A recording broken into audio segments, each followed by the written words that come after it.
After watching the trailer for the documentary Lives Worth Living, the institutionalization led to a form of segregation and dehumanization of certain individuals with disabilities that often would place them in conditions that seem like they neglected their basic rights and needs. And this, to me, seemed like it was it required a catalyst for advocacy, and that these negative experiences within these particular institutions almost seem to like bring together people, galvanize the people to create advocates to fight for the rights of those people who are who are disabled, um, and create almost sort of like a demand for integration within the community. And it also created a situation where it brought awareness to the community as well. The institutional life raised public awareness that also uh, mobilized the efforts of the people and led to like the legislative changes such as the IDEA Act and the ADA and things like that. So the thing that I feel like motivated the vision of the advocates and the peaceful protesters was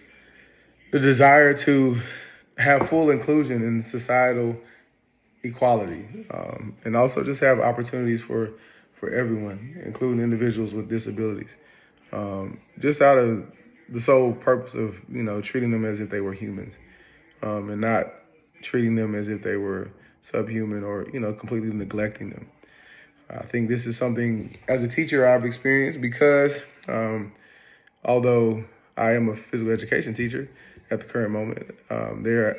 have been several students who have suffered from some form of physical disability and mental disability, but in this particular instance, physical disabilities where they were, in use of wheelchairs and things like that. So,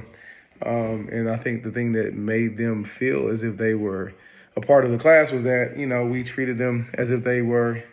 a part of the class and not just a disabled person. So I think this kind of is the same mind frame that the people in the community or in the United States communities after the fact kind of had moving forward, is to just try to create an environment of inclusion. And it also gave them the opportunity to advocate for policies that would secure accessible education, employment, and other things like that for disabled people, kind of dismantling certain barriers that could prevent them from being able to feel as if they were a part of the community. Excuse me. So the things that I feel like this kind of accomplished was that of course, it kind of trailblazed the beginnings of the American Disabilities Act, and in later things you have the IDEA Act, and later years. But this also like improved the accessibility and like almost like the civil rights of those people who are disabled. So, when we compare it to the Emancipation Proclamation, or when we reference the Emancipation Proclamation, we kind of can compare each one of them because it seems as if like the ADA's role was to almost liberate those people who had the disabilities from some form of like systemic discrimination and oppression, very similar to how the Emancipation Proclamation freed and the enslaved. So I feel like that was kind of like the big leap forward in civil rights when it came to racial equality. But when it comes to the equality of